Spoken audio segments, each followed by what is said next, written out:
Well, howdy, howdy, Miss Halston. Let's go for a walk on the Rainbow Trail. Oh no, the last time you forgot the umbrellas and got us into a whole heap of trouble. I won't forget this time. Let's go. Oh my, those sirens. I feel stormy weather moving in. Girl, that ain't men it's raining. That's sequins and stones.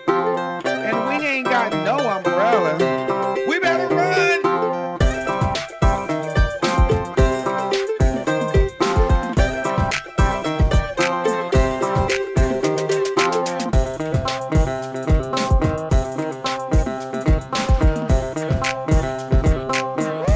Cha! We made it. And I'm glad we had each other to weather the rainbows. Howdy, howdy, y'all, and welcome back to Weathering Rainbows podcast. I'm your host, Kurtis Sunset, and the other host, Leah Halston, will be joining us for the interview with my gay online boyfriend, Chris Stanley.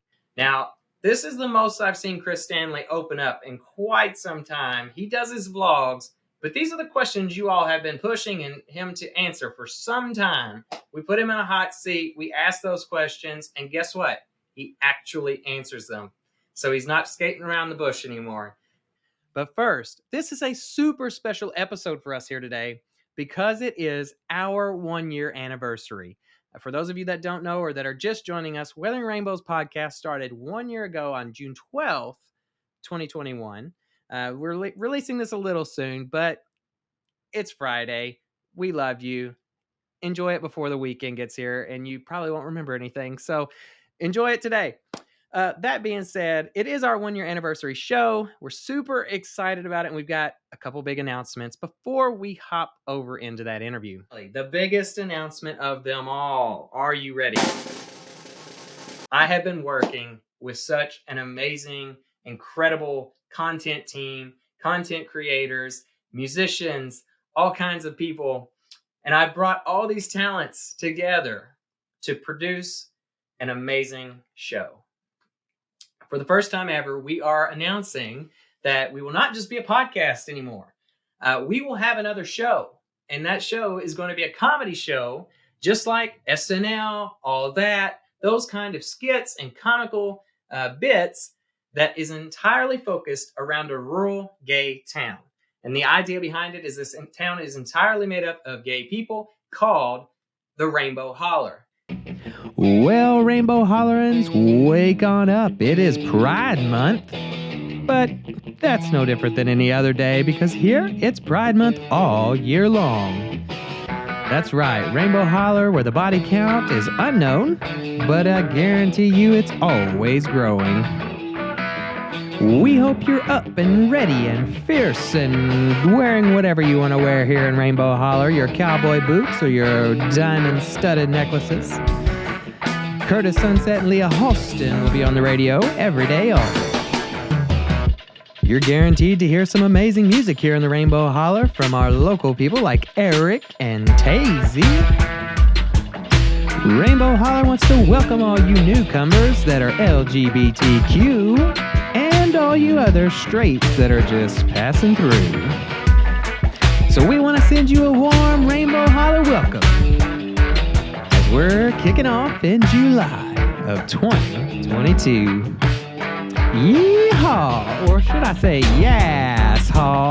Because this is a gay comedy show like you've never seen before. But it'll always have you coming back for more. And there's only one person that isn't gay in this town, and you'll have to join us in July to find out who that is. So what straight person did we allow into our Rainbow Holler? Because there's only one. It's going to be a blast. The skits and stuff that I've already seen from our writers is absolutely incredible. Myself, Leah Halston's joining. We have several past guests that you will see, as well as music by Eric Zimmerman. For those of you that remember him from My Gay Online Boyfriend, Mr. Squiddy Bitty himself is also joining us, as well as Tayzzy, who I seriously still think is one of the most undiscovered musicians out there. She is incredible. I am waiting for her to blow up any second. But first, we're going to have her join our show for a bit to help us create some amazing music and an amazing time. And now for our second big announcement. We had some funding given to us by Just Fun Kentucky for some bonus episodes in which we're really excited about. The first one of those launches on July 4th. It is with, guys, I'm not making this up. It is with the Lieutenant Colonel of the U.S. Space Force. Okay? Like someone in the Pentagon was like talking to us, weathering rainbows right here. And I bet you didn't know this. Well, some of you might have, but I bet most of you didn't know that the Lieutenant Colonel of the U.S. Space Force is a transgender woman. How incredible is that in 2022? It's mind-blowing. And I'm telling you, this person is so incredibly intelligent that you're going to love the interview. I got to speak with her the other day, and it was so special. So definitely come back for July 12th or July 4th, 2022, to see our interview with Lieutenant Colonel Bree Fram, an incredible individual, also the president of Sparta. Sparta is an organization that specifically caters to transgender in the military. And now for our final announcement before the interview. We are actually adding an interview host. So for the first time ever, it's not just going to be me and Leah doing the questions from this side. We are adding Jay Steele, who's going to be handling a lot of our interviews for the rest of this year. And the reason for that is because Leah and I have some very big projects coming up. And frankly, we cannot handle all this on our own anymore. Weathering Rainbows has grown so big compared to what we ever imagined within a year. Okay, so incredible growth. We owe that. We love you all. We thank you. We thank all of you that comment on our stuff, that write into us, that DM us, that all this kind of stuff. We love you, and we want to respond to you. We want to build this show into something spectacular that you always want to watch. And we have such a loyal following now that's just incredible, and we love you for it. But we know that you will also love our new interview host, Jay Steele, because we love him. And he's somebody who has great conversations and very in-depth, and he's super intellectual. So I think you're going to love the things that he brings to our show. You're also going to love some of the big things that me and Leah are doing in our spare time, the little bit that we have in our spare time while he's interviewing. Now, real quick, I've got a special thing that I wanted to do right before this interview. This is our 1-year anniversary. We have interviewed so many people, and heard their stories, and we've laughed with them, we've cried with them, we've had our moments with them, we've had our awkward moments with them, we've had some heaps of trouble with these people, and we are excited because for the first time ever, we're going to have a little rainbow trail. Okay, it's going to be a rainbow trail through some of the highlighted moments. You definitely want to be watching this. Some of the highlighted moments of Weathering Rainbows podcast from all of our past guests. So we hope you'll watch it. We'll hope you enjoy this rainbow trail and walk down the rainbow trail with us for the first time ever. And then we're going to hop right into our interview with Chris Stanley. For those of you that just came for the interview, you can hop over this section, but you really shouldn't. Okay, you really should watch it because it's good. You're going to get some damn good laughs, and you're going to learn why you shouldn't take your titties on a plane. Okay, that's very important. Don't take your titties on a plane. So with that, join me. Let's go. Zoom in on some genitalia, honey, and then they're like, oh, it's a boy. It's also kind of like a chameleon.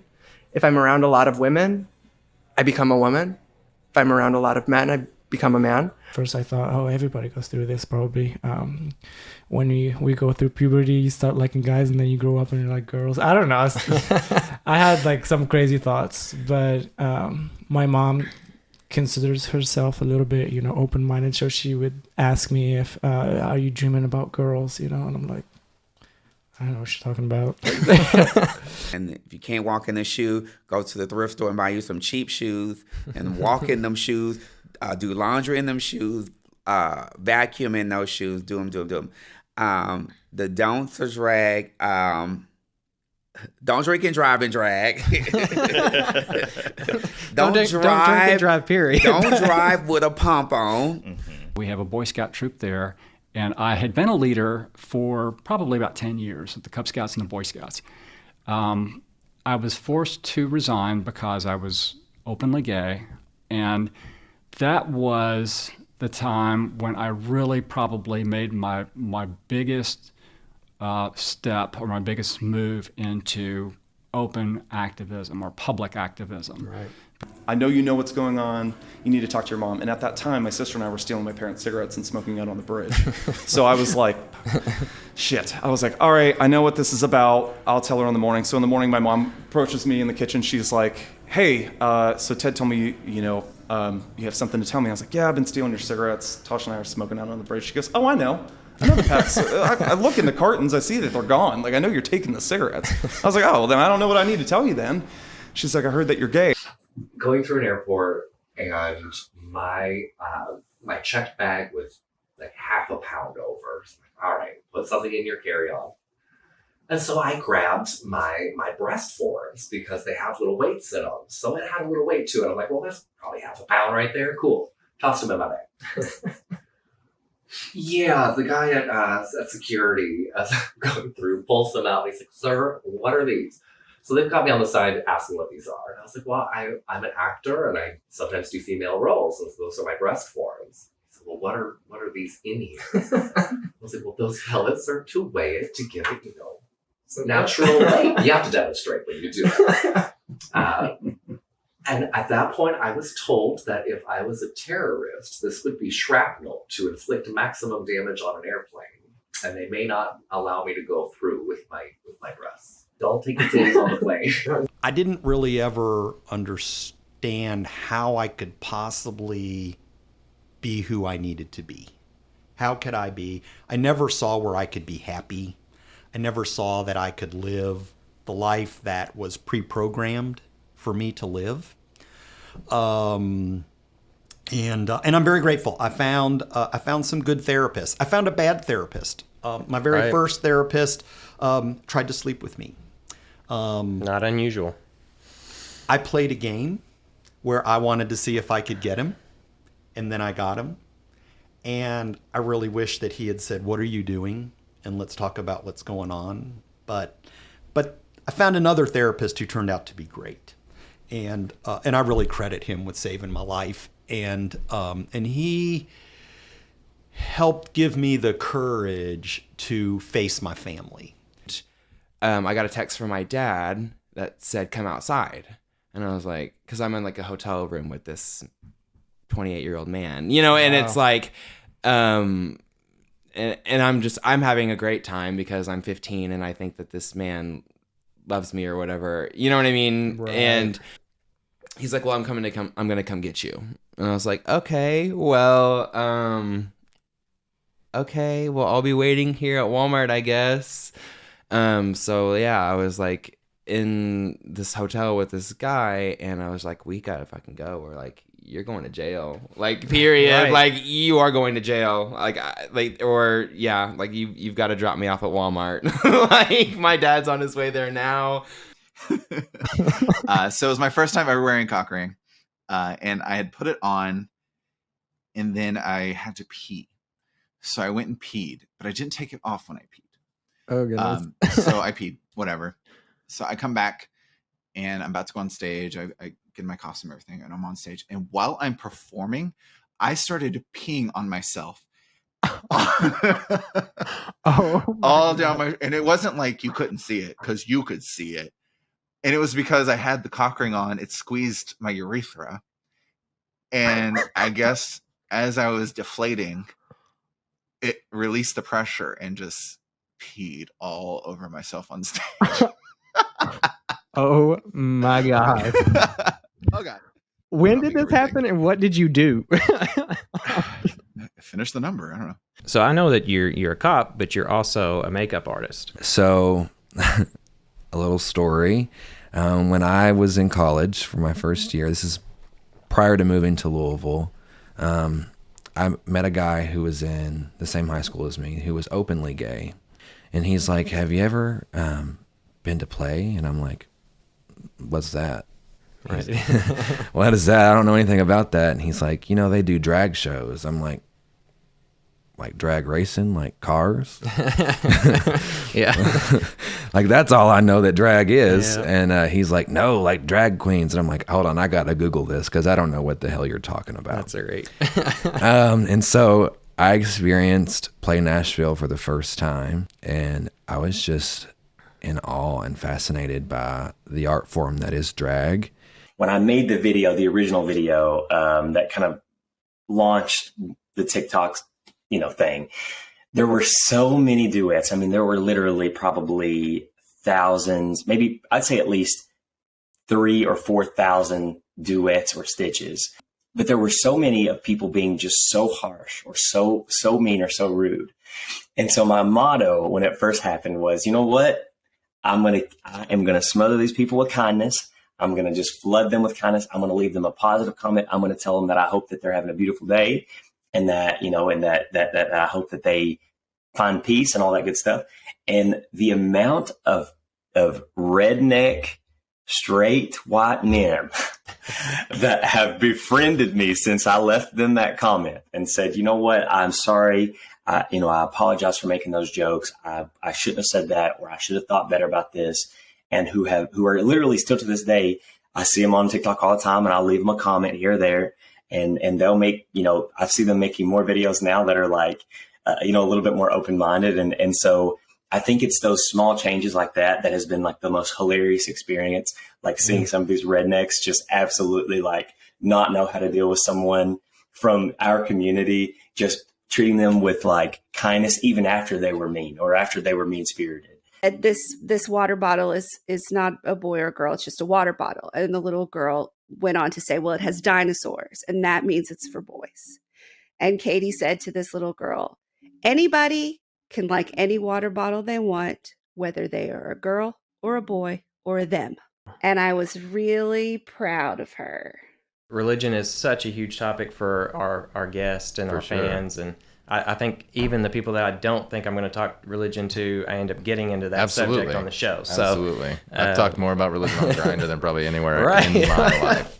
No, I don't think I would talk about it on Grindr, but that's very interesting. Maybe I should start every conversation that way from now on. I wouldn't suggest it. Let me talk to you about my Lord and Savior. That wouldn't be how I'd position it either.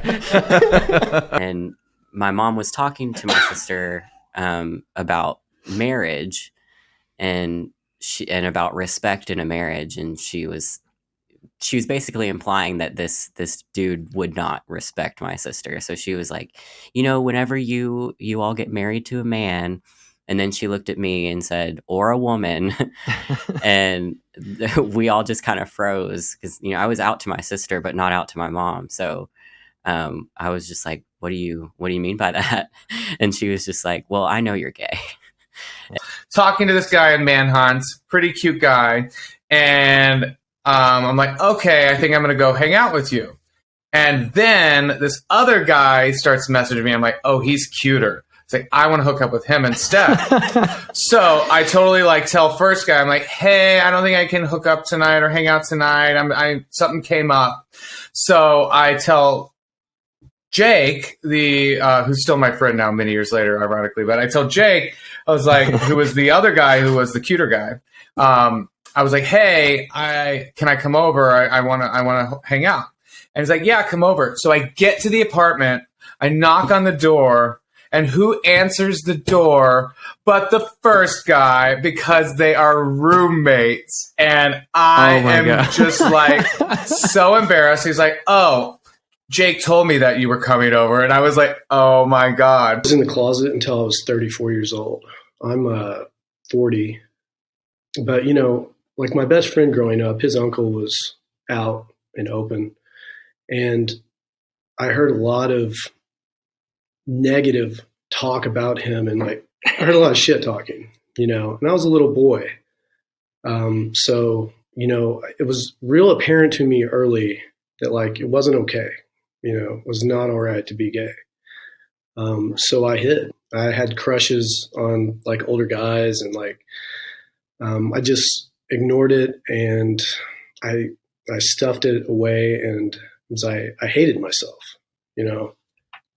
I really, really hated myself. And I did everything I could to not be gay. I dated women. I tried to create this persona of someone that was anything but. So anything that I would perceive or could be perceived to be gay or feminine, I ran from. And I did the opposite. And it was all calculated. So like every decision I made, whether it was how I dressed, what I said, the music I listened to, everything, I filtered through that. I'll play it safe. I'll tell you the psychedelic love storm story. Oh, he's going to hear this. Oh, that's cringe. I used to live with a guy, a straight guy, that I had a bit of a crush on at the time. Oh God, and and he moved out, and at the end of one of our years of studying, and then the following year, we were still friendly, but like not living together. And then he did that typical straight friend thing that they do, and used me as a little bit of a guinea pig. Hence what psychedelic love storm is all about. I've been waiting all night just for this, that kind of vibe. Talking about like waiting a lifetime and whatever. I think he was very aware of how I felt and very much played on that. But like to me, that is just one of the most embarrassing situations I've ever allowed myself to get in. Even though like no one knows about it, it's something that like gives me severe anxiety that I allowed that to happen. What happened to the Rob Flo show? I actually just got the next one in. Do you want to see it? Yeah, shout out Christian. He does all the animation work. I had this idea of like, what if we started it and like he implemented the idea because I was like, what if I have like, I'm like, welcome back to the Rob Flo show, but the guy, like an animated me walks out a smaller version of me on my animated hand. But then he was like, what if we didn't do that? I was like, okay. I was like, yeah, what do you got? And then he was like, yeah, I was like, oh yeah, sure. What do you want to do? And he was like, what if we had you be like, hey, this is what I would look like if I was a cartoon in the 40s during the Disney era. So that's what I just got this back yesterday. So back to the Rob Flo show. Today we're going back in time to see what I would look like as a cartoon from Disney back in the 40s. Here we go.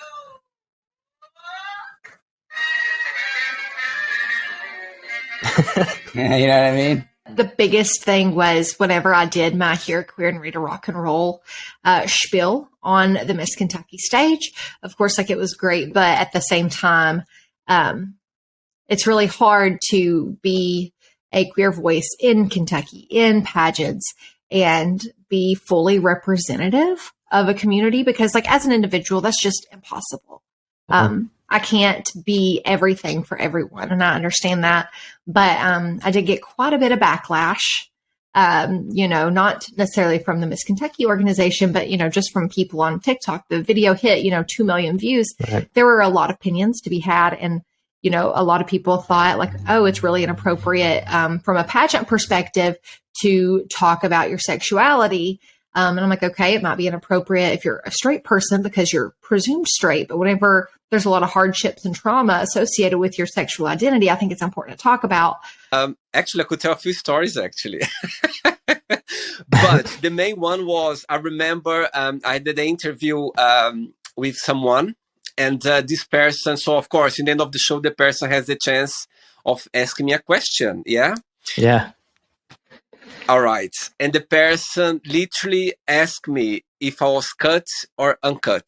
Oh my gosh. Wow. That was something that I was expecting. And I was like, I got very nervous and I was very, I didn't know what to say. He put me in the spot, of course. He put me in the spot. I was very embarrassed, like I wasn't expecting. But it's going to get even more embarrassed now, if you want to know. Absolutely. So, but I told the person what was the answer. And this person literally did like this. I didn't tell my parents. I was dating this girl in 6th grade. And we kept it on the low, wasn't trying to have nobody find out. And then my teammate that I played basketball with was like, "Hey, you see them over there? That's KK's girlfriend." Because I went by KK. My parents were like, "What? What?" Oh, wow. And so I go home, and my mom's like, "So, you have anything you want to tell us?" And I'm like, "No. I mean, I scored a lot tonight. did you see that?" And she's like, "Well, your friend said that you're dating so and so." So right there and then, heart stopped. But we were the first same-sex kiss for any NHL game. All Canadians, gay or straight, they are all big hockey fans. So he had season tickets to the Los Angeles Kings. And he was very big and very vocal on Twitter. He always did, and so he berated them for maybe a year and said, "Why have you never had a same-sex couple on the kiss cam?" And he had, he constantly, always was at them. Well, he called me very nervously one day and he said, "Andy, will you, are you free on, well, I don't know what day it was. Are you free on Friday? You have to go to the Kings game with me this time." He's like, "I know you hate going, but will you go with me?" I'm like, "Sure. Why, what are you talking about? Sure." He said they finally responded on Twitter, the Los Angeles Kings, and they had said, "Fine, you're a season ticket holder. Where are your seats? We will show up with the camera next game." Oh, they wow. had the big camera, Yeah. whatever, and they kneel down right in front of you. So, and for like a few minutes before you're actually going to be on the screen. So we're sitting there just like so like, how are we going to do Well, I had said to God, I had made a deal with God in my head that if I could just pretend I'm straight and be a liar for a little bit, that I promised when I came out, my platform would be about gays can love God and be gay. Like I said that, just let me get through this point. Let me make some movies. Let me make some money. But God's funny. Like my biggest movie, I was still being something that was closer to myself than anything. You know what I'm saying? It's kind of like you try to, you want to make got God. a sense of humor. What'd you say? I said he, she, they has a sense of humor. Yes, so. yes. Actually, one thing that's interesting about talking about God when it comes to gender is that we found out in the podcast is that the he in the Bible was actually ye, which is what Kanye West changed his name to. And that with a capital, that was a pronoun that was reserved only for God. So God is genderless and is always meant to be referred to as genderless. And I had never had a one-night stand. And I said, I'm going to make this happen. I got to find someone to hook up with. I found this guy and, he was super cute. We exchanged pictures. So I show up to his house. He's in this like gorgeous, like classic Dutch home on a canal. You like walk up all these flights of stairs and he opens the door and it's truly the most gorgeous person in the world. The pictures did not do him justice. And I asked him, I said, "Well, how was your day?" And he said, "Not good." And he broke down sobbing, like heaving, snotting. And I don't know who this guy is, but I like kind of scooched over toward him and I rub him on the back. And I was like, "Well, what's going on?" And earlier that day, a big old passenger plane had crashed in the Netherlands.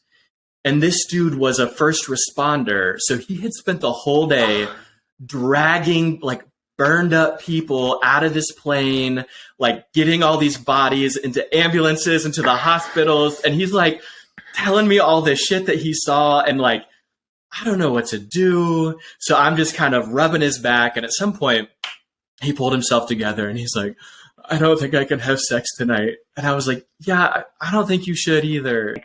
My dad wanted to tag along, we both get some beer and stuff like that. So there was one 2 blocks away from our hotel, and we went there. Not so packed, but it was very casual. We both sit there, got our brew, and just got a beer, and just talking and everything. I was looking around, that sort of thing. He was just looking at his beer, being a chill dad. Then the bartender comes up and he starts asking, where are you guys from? He was actually getting it. I was like, he's flirting with me. Oh, wow. Awesome. I tell him we're from Texas, but I'm sitting here, and then not a moment after, he's staring at my dad, and I'm like, are you kidding me? He was totally asking my dad questions, asking my own dad like about what he does, and I'm like here, just being like, okay, I'll just sip my beer. He started calling us his Texas boys and everything, and I'm like, I'm flattered, but can you just call me Texas boy, please?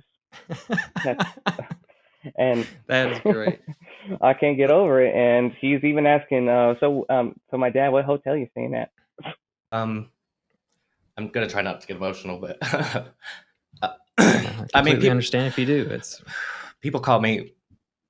I do get a lot of it. I get attacked a lot. Being called, I deserved it. That I'm dirty. I mean, the gay community attacks. Some people will block me. Sometimes when I'm on an app and I'll say hi, and somebody be like, "I'm HIV negative," and I'm like, "And like, I didn't say I was trying to do anything. Like, I'm just trying to talk to you." Right. And then I've had people. Someone told me that I was like, "Were you even going to tell me you had HIV?" I was like, "Did you look at my social media? Like, hello, did you read my shirt that I'm wearing?" Like, I literally try to make it a point to always wear shirts. Like, I have a red one that says HIV positive. That one gets more reactions than anything, like when I'm out in public, because it draws attention and it just says HIV positive. But I see people whisper. I see people talk about it. But people do also, some of the long-term survivors came to me and said, we've been like, they've never had a conversation with anyone besides sexual partners about having HIV. Wow. So they've never talked to another HIV positive person, and they get to have that conversation for the first time. And it's real. They say encouraging things. So sex work is a job. Sometimes it's an illegal job. Raunch culture is the water that we swim in as Westerners. It's the messaging that tells us that the most important thing is to look sexy and hot. Like a sex worker, but not to actually do sex work, because then you're, a dirty slut. So, raunch culture is a culture of conformity and performance that actually doesn't do anything to really support sex workers. The changes, the progress that's been made have been hard fought on the case of sex workers themselves, getting their voices out there in the culture. And social media has been a good place for that to happen, for there to be more conversations about what it means to be a sex worker. But raunch culture is just so performative. It's a way that patriarchy has reinvented itself. And I call it a big con, telling women to basically give men free sex work.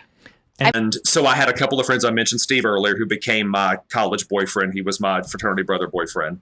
Our friend Sammy, who I'm still great friends with today. In fact, I just saw him in New York City. I love that man. He's so great. But my friends would always come over to the house. Well, I'll never forget one night, Steve and Sammy had been over and they left the house. And my mom came downstairs. My bedroom and this huge entertainment living room was in the basement. And she came down and she said, "Hey, do you mind if I ask you a question?" And I said, "No, not at all." And she said, "Well, is Sammy homosexual?" And I said, "You think?" "Yeah, he is." And then she said, "Well, okay, so can I ask you another question?" She said, "Is Steve homosexual too?" I said, "Yes, mother, he is." And then she said, "Are you?"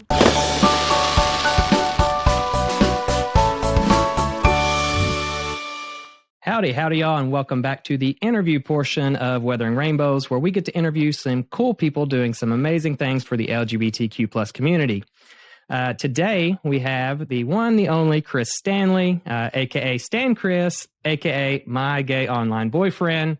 I know a lot of you got to watch that show and really enjoyed it. Yes, I already know he's hot, and I know you're all jealous. But anyway, so Chris, how's life been since the show? Staying low-key, trying to deal with my eye still. Yeah, I know that was going all through the competition, so... Well, you get to join on our show this time, and I know you put me through the ringer and all the other contestants through the ringer, so we've got several segments to do that to you for this one. But first, we always like to hear a backstory about the people that we're interviewing. Obviously, everybody knows you as a TikToker, a YouTuber, overall gay social media influencer. and we know a lot from the vlogs that you've done about your life. But what was gay life like for a boy growing up in New Hampshire? Well, it was really boring, honestly, and hard in the terms of trying to find a boyfriend, especially after I first came out. Are you in like a rural area of New Hampshire? Yeah, I would say so. As y'all can see, Kurtis is very nervous. You know, I call him out. Very obviously, He yeah. has been drinking and sipping that drink. It ain't even nothing in there but ice. So I've been knowing him for a while, so I can tell when he's nervous. So, young man, you make him very nervous. Apparently. Oh. Mm-hmm. So, first of all, it is very nice to meet you, Chris. You too. I am Leah. I am Curtis's gay wife. Drag wife. Yes. I mean, I Love can be that. whatever, drag wife, whatever. So, but it's very nice to meet you. And too. Congratulations on your competition. Thank you. So now you came out in high school. It wasn't Yep. a great time for you. If you had to do it again, would you have come out in high school or waited? Honestly, I think I would have waited until I graduated. It really... Am I allowed to swear or should I not? Yeah. Yeah, you can say curse. whatever. I say it all the Okay. time. Fuck yeah. Yeah. We had a whole episode on porn lately, so it's all been said. Oh, okay. yeah. Yeah, because coming out and when I did my sophomore year kind of fucked up like the end of my high school experience. So even though high school is stupid anyways, but yeah. So having that experience, would you? What advice would you give to young folks that do actually want to come out in high school? I would say you can, but just make sure you tell people that you trust the most first, and maybe before you actually do it, try to put some feelers out, like maybe mention it without actually saying it, just so you can kind of get a idea of how they're gonna react.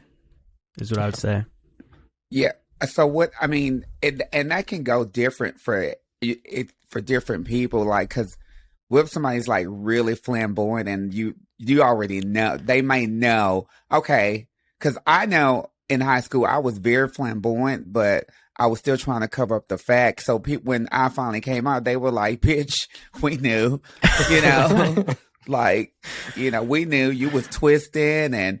You know, you was very bright in colors and stuff. So I thought I was hiding it in high school, but I wasn't. And then when I finally came out, it was like, we knew.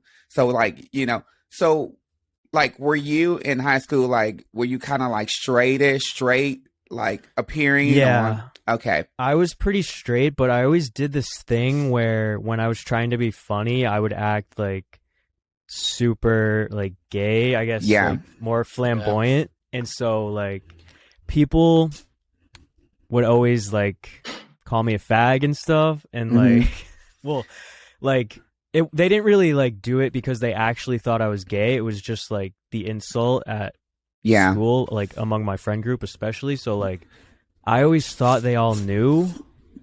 But then when I actually came out, everyone was, like, shocked. And they were like, what?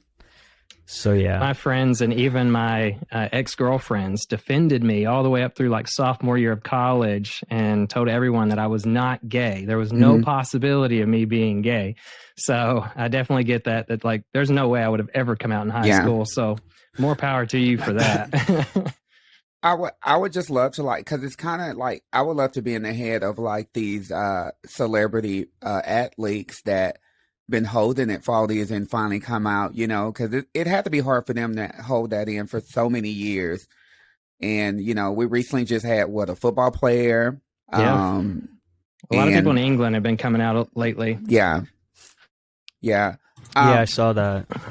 Now, Chris, you seem to have a very supportive family. Did you know they were going to be supportive as they are? I did not, and I was so scared to tell my dad because I knew pretty much that my mom was going to be. I wasn't sure about my brothers, but because I have 3 brothers, they all ended up being supportive. But what surprised me was when I told my dad, he just said, "You're acting exactly like my brother did when he came out to me," and I didn't even know that I had a gay uncle because he passed away when I was pretty young, so Yeah. I never really got to like talk to him. But when he said that, I was like, no way. If I knew that, I would have been so much more comfortable. So are there any other members of your family that you know are gay? Not that I know. Okay. I was gonna say, I also was like kind of scared because I don't really say this a lot of places, but I did grow up Catholic.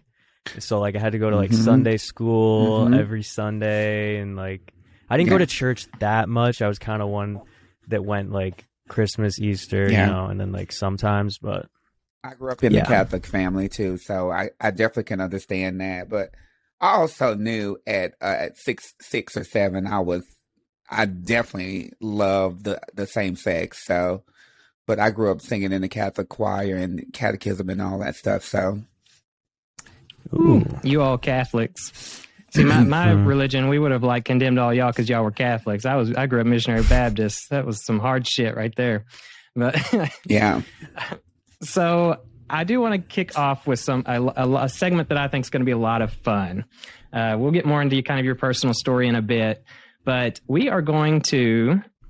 Leah thought it was appropriate, since you put me through the ringer, to vet you on this. So I'm going to kick it over to Leah for her vetting process. I've watched some of your clips, and it was fun because I had to support Kurtis, and I've never seen him so entertaining and so visually animated. So it was nice to see him out of his box. So she's saying I'm boring, is what she's saying. I'm actually in real life super boring. Well, well, I have to bring him out of his shell sometimes, because he can be so conservative. Sometimes you got to let down the walls. So your competition was all about Kurtis proving he'd be a good boyfriend for you. Well, now you're on our show, so it's time for myself and Kurtis's friends to vet to see what makes you a good online boyfriend for Kurtis. All right. So I have some rapid questions I'm gonna ask. You can answer honestly, or you can fib. It don't fucking matter. I don't care. Question number 1: do you like to dress up for Halloween? Yes, 100%. Question number 2: is there a book on your nightstand? No. Okay, and what is your favorite book if you read books? I haven't read anything. Oh wait, actually, I haven't read anything in a while, but actually a year ago I think I read The Front Runner, and that was really good. So I would say that. I rather listen to books. I can't read. I mean, I can read, but I rather just listen to the book. Now I'll scan through a porn magazine. Love that. Yes. Question number 3: can you handle gross and gory stories? Yeah. Like how gross and how gory? Well, I mean, if I'm just listening to it, I can handle it. Mm-hmm. But if I'm like watching it, well, I mean, I can handle like gory in like the Halloween sense, but I don't really like Grey's Anatomy, I would say, when they're doing surgeries that. So like doctors digging and pulling out. Okay, yeah. I get that because like I can watch Saw and all these other things, but my favorite show to watch is My 600-Pound Life. But when he starts gutting and stuff, I can't watch that. That's gory to me. I can't do it. Question number 4: what state would you live in if you could pick of any of the 50 states? Probably Oregon. Oh, Oregon. That's very interesting. Why there? I love rain, and Oh my God, I visited love rain too. Yes, I You know, love when it Seattle would rains. be a good place. It rains Yeah, there, Seattle. and Texas would be a good place. Because guess what? This bitch is from Texas. Mm-hmm. Leah, I'm going to need you to stop trying to steal my boyfriend and stick to the script. Okay. Okay. Well, I haven't even gotten to the good stuff yet for me to steal. This is my question. How tall are you, Chris? I am short. I'm only like 5'6", 5'7". Okay. Okay. Mhm. Okay. I mean, laying down probably could work. All right. Question number 5. Are you more free-spirited, go with the flow, more business, or work on a schedule? I like having a schedule for certain things, but Mhm. I definitely do also like go with the flow, free-spirited, last-minute decisions. Mm-hmm. That's more like me, I would say. Oh my God, that's like me too. All right, question number 6. Do you like to go boating or be around water? Yes. Yeah, but you just said you like rain. So if you like rain, you like water. Mhm. Yes. But honestly, I don't like to be on the boat because the motion is not good for me in my stomach. I learned that when I went to Mexico. I've never been on like a cruise boat, but I do like lake boats. Well, and that's going to stuff. change your mind, a cruise boat. Yes. Question number 7. If you could pick one person's concert to go to, who would it be? Ooh. That's hard. It is kind I guess I would go with, I've already been to his concert twice, and like a lot of people probably won't know him, but this guy named Aries. Okay. So tell us a little bit about his music, like. I think it's called like anti-pop, but it's like pop-ish. Mm-hmm. Or Okay. like alternative-y, kind of.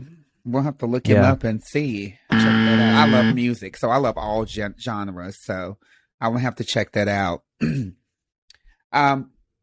Question number 8. Are you into? Oh my God. Oh, now we get into the good shit, y'all. Are you into kink? Am I into kink? Yes. Like He's a blushing. specific one, or I did not submit these questions for the record. I mean, it's a podcast. I mean, don't make me start pulling out the chains, the dildos, and the handcuffs, because I will. God. All right, I think I was clear when I asked the question, Chris. Are you into kink? Maybe. Oh, okay. Okay, what's I'll put you on the spot. What's the kinkiest thing you've done? Oh my God, we're going there. Here we go.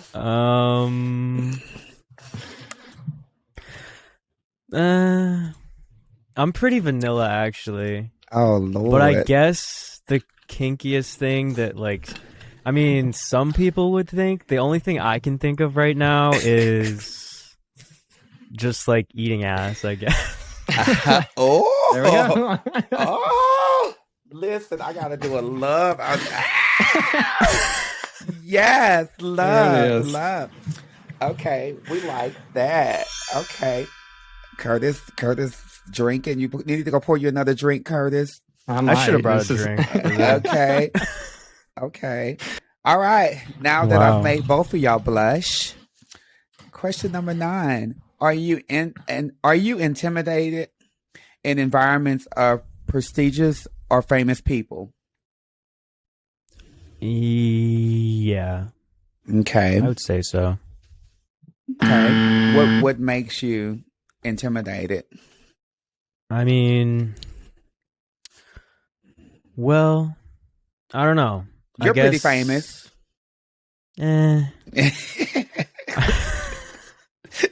I guess when it's like, if it's someone really, really famous, Yeah.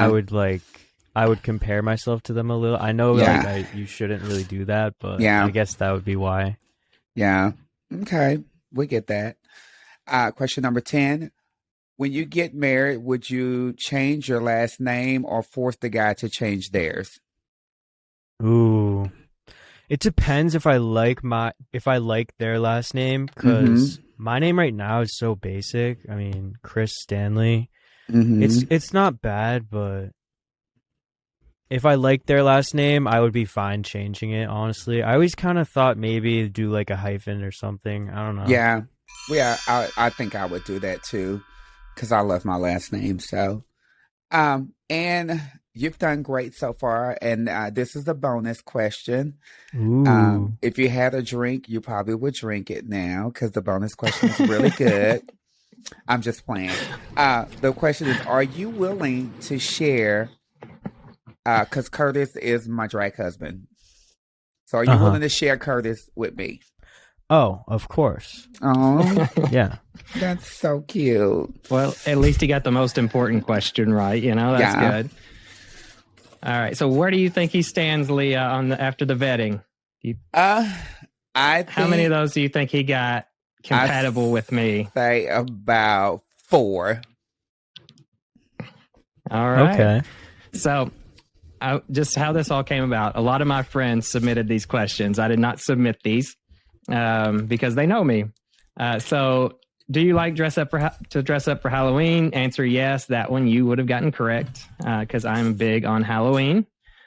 Is there a book on your nightstand? So where that one originates is I always said I would never hook up with a guy that didn't have a book on his nightstand. So gotcha.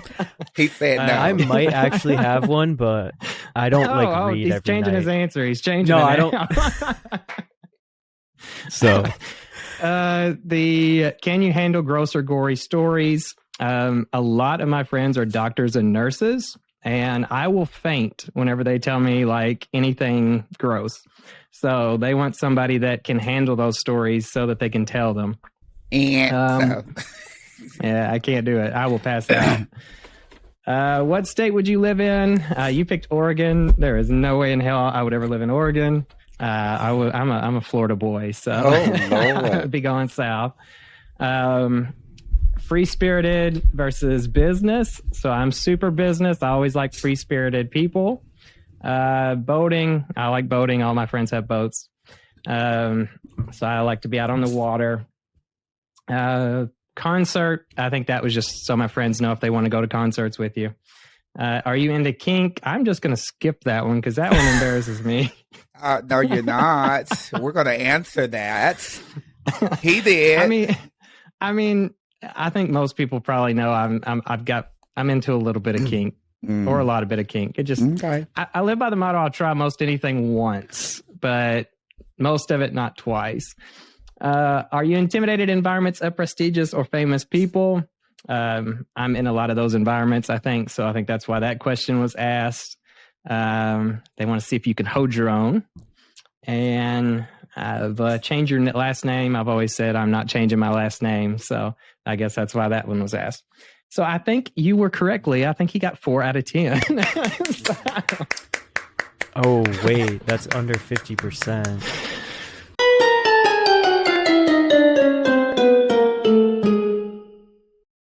He will be happy to know that the judges recalculated, and it was a solid 6 out of 10. So, some of those are pretty precise questions, though. So yeah, because I know you. I have one final question. Oh, it's for Kurtis. Oh, now, God. We're going to go back to the kink question. He said that she his always kink, puts me in these predicaments. Always. He said his kink was to eat booty, peach, however y'all want to call it these days. Do you prefer to eat peach or get ate? Do you prefer to eat? Do you prefer to? Okay, I'm gonna just be. Do you prefer to eat booty or get your booty ate? Our mothers are gonna watch this show. My mom's gonna watch this. Oh well, he said he eat butt. Oh God, only sometimes. Okay, I'll go with both. It don't bother me. I think that's pretty common in gay world. So that's like the most vanilla thing I feel like we could talk about on this show. The good old when it comes flip-flop. to that. So So that was good. I know some of these questions that are coming up from fellow contestants are far worse. Okay. So get ready, Chris. But before we do that segment, we do a segment called Heap of Trouble. It's a chance for you to tell us like a funny story that's happened in gay world to you because of the fact that you came out. So go for it. All right. So after I came out, I had this wasn't like a friend group, but I had a crush on one of my guy friends, and I forget how he found out, but he knew I liked him. And so one time we were hanging out, it was me, him, and these two girls, and the girl's mom knew I liked him also. And so they suggested that we played Twister, like me and the guy that I had a crush on, and he also knew. So I was like, I kind of wanted to, but I also didn't want to, but I was like, okay, I'll do it. So we start playing Twister, and we're getting a little bit twisted up and everything. And then there was a point where I like looked up after I just had moved my hand, and his butt was like right in front of my face, like right in front of my face. And so like, and we already know what you like. Yeah. So he knew and I knew, and then like I just got, my face started getting super red. I think one of the girls, I forget what they said, but they said something, and then he like shook his butt like literally right in my face. And I was just like extremely blushing and extremely embarrassed. Oh, geez. That's the story I got. That's so cute. So Leah's already got her Twister board ready for whenever you come here. So you've been warned. So speaking of that, it's a good time to announce you are coming down for Kentuckiana Pride. Are you excited? Or are you nervous? I'm pretty hype, actually. Good. Because I think... is it your first time in Kentucky? I've driven through, so technically no, but pretty much, yeah. Okay. I haven't. Now, is this your first time at a Pride event? No, I have gone to a Pride. Okay. What all Prides have you been to? Once, actually, I think. I went to Boston Pride the year after I came out, and that's the only one I've gone to, actually. So. Gotcha. Speaking of Boston, you were just on a podcast recently. Oh, yeah. So you wanna shout them out? That was fun. It's called In the Drunk Tank with Brett and Larry. That was my first podcast. This would have been my first one, but yeah. So we're not popping his cherry, but nope. It was a good podcast. I got to listen to it. I know that he thinks that I'm possibly a serial killer or something because what he told them. So I was just saying that. I didn't actually think that, but all right. Well, yeah, I was just saying that as a joke. Or was it? No, I'm just kidding. Or was you? I don't know. Leo, I don't know. We'll see. Let's go with we've got a segment on the show called Do's and Don'ts, and I believe you have some do's and don'ts of dating for us here today. Yes. Let me check these. I wrote them down. So, I would say do's and don'ts of dating. So if you're gonna date someone, you definitely do not want to hook up on the first date.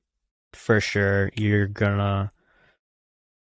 can kiss and stuff, but I would say no hooking up. Keep you guys both wanting more, and don't rush things. What about a little stroke? Yeah, that's fine. Okay. But as long as no like penetration. Yeah. Yeah. Gotcha. Or like eating. No orgasms at all. Oh, well, if I'm stroking, wait a minute. Okay, so if I'm stroking them, you want me to edge them, so don't make them come. We got a full on tease here. What the hell? Well, no, just don't do any of that. Honestly, just kiss a little, maybe give like one stroke, and then. Oh, okay. How about rub on goodbye. It with the clothes on?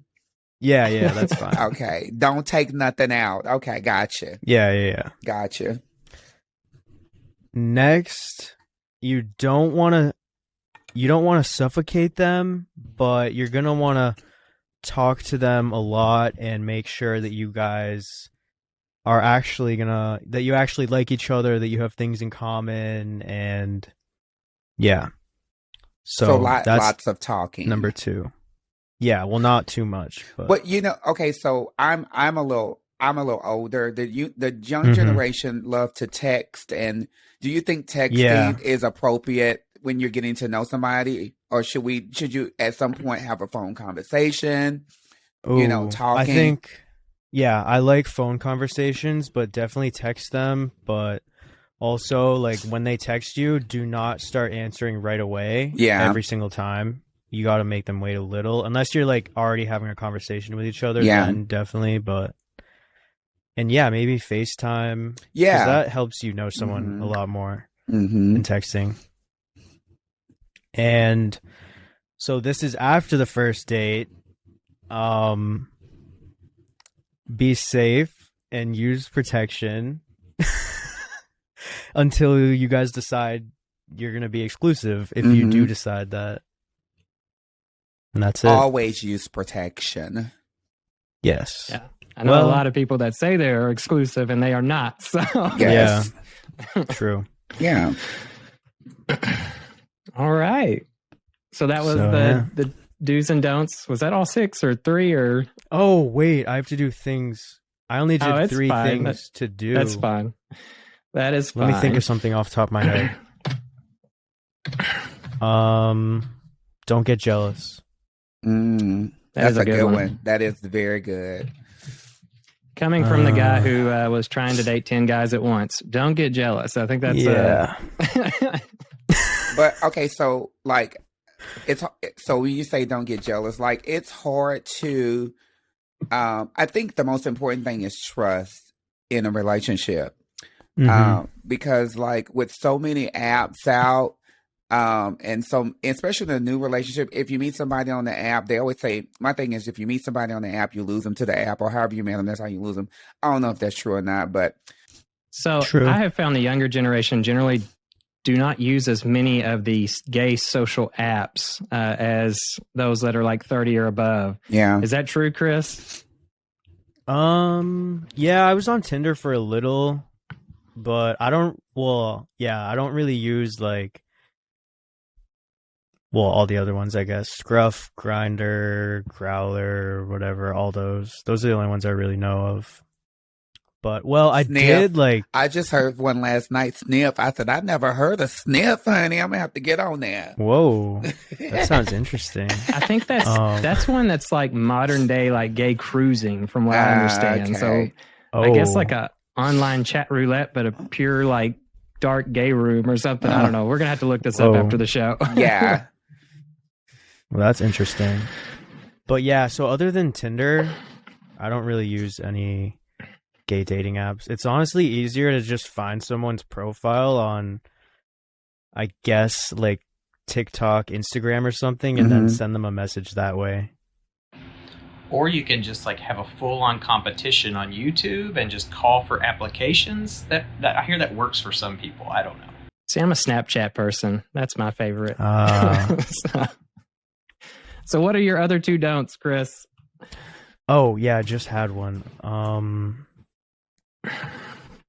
Don't ask their position like right away. Like, if you're gay. So don't be like, oh, are you top or bottom? Well, I always see memes about that. People they're like, don't ask that right away. But also like, you shouldn't wait too long, because that's like part of compatibility, I guess, to know if you guys are going to last. That is definitely true. So I guess that's a do and a don't. And then lastly, don't ghost someone. Ooh. We're on the same page on that one. We've had entire episodes about ghosting, and not like the ghost that you get from, sleeping on people's graveyards. Fuck yeah. So I think we always give that advice, but if I hooked up a lie detector test right now to you, Chris, are you telling me you've never ghosted anyone? On the spot. I don't know if I have, actually. If I like my way of ghosting, I guess is just like slowly fading out. I don't just like instantly ghost. So I mean, I guess that's so you're more like the Simpson Bush kind of meme what where it you just is. kind of back up into the yeah. Yeah. Before you go into, I have a question for both of you to answer. Okay. Why? Okay, I'm gonna start with you, Chris, since you're our guest. Why did you choose to do my online boyfriend dating contest? So I just honestly thought it would be something entertaining for my subscribers to watch. I thought it would be fun. I was on it before I even started when I like initially started my YouTube channel, I was on it. Matthew Lush's, which that was really funny. That one part in your video, Kurtis, where you like had the grinder message from him. I was like, oh my God, that's so good. I just wonder if he actually saw the show. Like, I'm wondering if he did. Yeah, I don't know. He knew I was doing it because I asked him, but I don't think he actually watched it. We'll have to find that out. But also, one day. yeah, I don't know. Yeah, I will have to. Yeah.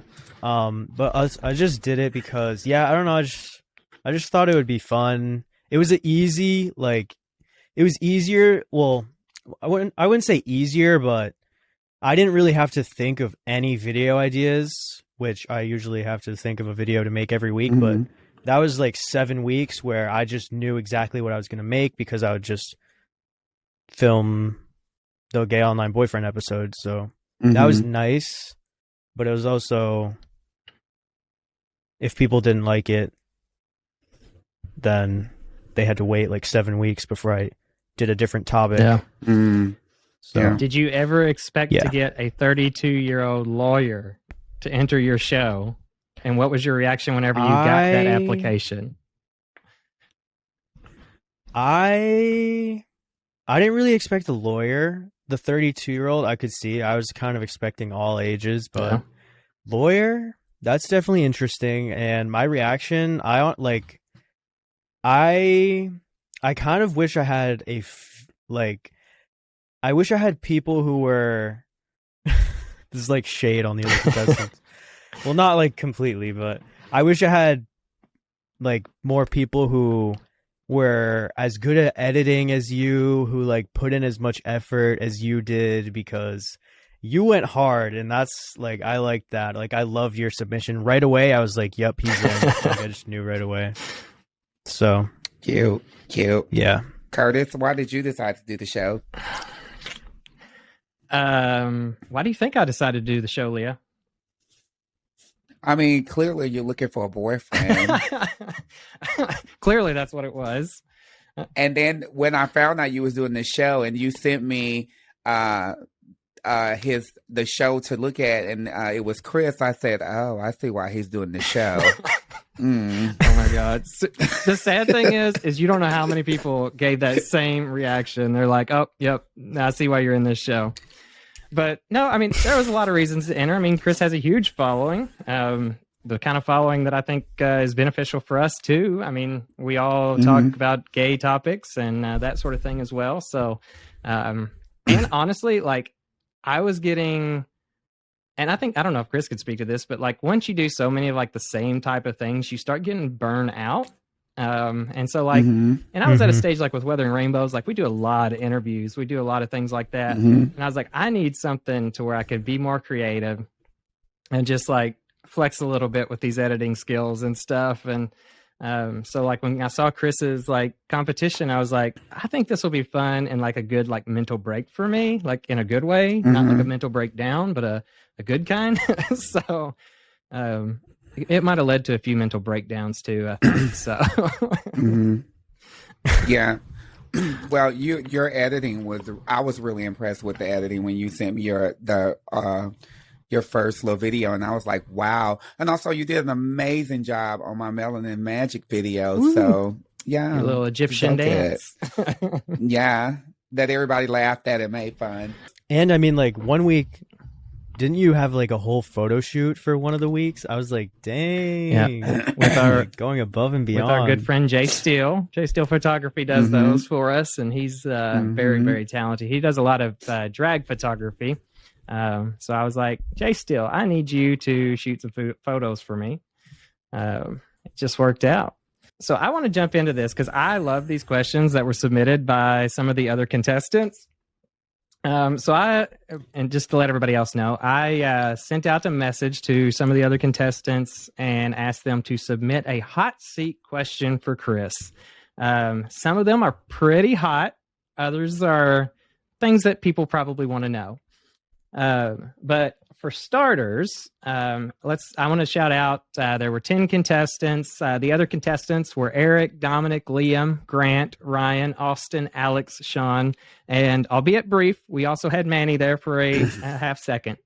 So I want to start out with my own question within these. And that question is, obviously, I was your mom's fave. Heart to your mom for loving me. So I want to know, have you ever put out a video or had one in your drafts that your mom saw and felt it went way too far? And if so, what was her reaction to you? Yeah, I usually go forgiveness. The closest thing to that I could think of is a video that I actually have up on my YouTube, which I was sort of debating before I posted it because it's kind of awkward, but then I just posted anyway. It's her reacting to a parody I made of Roxanne called Bottom, and you can just see throughout the whole thing, like there's just a few parts in it where like one was like I blur out my butt and I'm like slapping it, like, but it's blurred out and everything. But see, I guess I actually saw that reaction video, and that's actually one of my favorite videos because it's one of the few times that like you are truly blushing, like you are getting her real reaction. No. I was like, he is like, not comfortable right now. I think I didn't completely think it over. I was just like, I just wanted to promote the song more. So I was like, oh, I'll just have her react to it. And then that'll get views. And then more people will go watch the song too. And then, I didn't completely think that through. Our next question is going to be from Sean. And then Leah, I'm going to have you ask Austin's question. Sean asked, you've stated that you are verse, but if you only got one choice for the rest of your life, would you be a top or a bottom? I think my answer might shock some people, but I'm going to have to go top. All right. Y'all heard it here. Yeah. But that's only if I had to do one for the rest of my life, because, Yes. Well, anyway. I mean, we just had a full conversation about disclosure of positions. Yep. And that was obviously one of the first ones that were asked. Honestly, out of all the fan submissions, like that was always the number one ask. And I'm like, he's answered the verse question before. So right. I usually always just say I'm verse because pretty much I am, but also I don't know. If you are like distinctive on like one, it's like, I don't know. I'd just rather say verse. Yeah, best answer to go. Best way to go. Our next question is from Austin. What is the craziest thing on your bucket list? Ooh. I kind of really want to go skydiving, but I'm also like so scared. I can tell you that I've been skydiving in Savannah, Georgia, and it is not scary. It's so fun. Yeah. It's okay. So so there's a training course before you do it. But once you get it, once the plane take off, there's no turning back. But I jumped with somebody. I didn't jump by myself. I jumped with a trainer, and the free fall is the worst part. So hell no. I'm gonna just give you some advice. If you do decide to do it, keep your mouth closed because you're gonna have all kind of bugs in your teeth and your mouth. That happened to me. I had snot and boogers in my nose, all kind of stuff. And I have to find the video. If I can find this video, Kurtis, we have to show this video of me skydiving. I was screaming and doing all kind of stuff. By the time I got to the ground, I had snot and boogers all up here. I had a gnat and a fly in my tooth. It was awful. But it was an amazing experience. I don't think you could pay me to do it. I can just imagine like my stomach. Oh. Well, if you get that, do you ride roller coasters? Yeah. that feeling of their first drop. Just imagine that for like 5 minutes of free falling. Oh my god. It's crazy. My goodness. The next question is from Ryan, and it's a two-parter. And I think he said he's going to give you the easy way out, and you only have to answer one. The first question is, I can't even hardly say this on air. What is your optimal bottoming stance? The second one is, what would you be doing if you weren't a content creator? Okay. I mean, I'll answer both. So I guess my optimal bottom stance would be on my back, like on my back, like feet up in the air. Like we call it missionary. Missionary, yeah. I don't really know. Yes. The names, Now wait, there's missionary, and then there's like pterodactyl. Have y'all? What's pterodactyl? What's pterodactyl? Can you show us? Okay, I learned about this in college, and I've never participated in it. For the record, God, my mother's going to kill me for this. So pterodactyl, you're on your back and you have your feet up in the air, but you're also doing like this and making the pterodactyl noise with about 3 other people in the room. So, that's called a pterodactyl. No. But you want to do it, don't I'm you? I'm gonna pass on that. Wow. No, I'm gonna pass on that. I'm basic. I just lay there like a corpse, honey, just dry, dead. Oh, good. Straight up.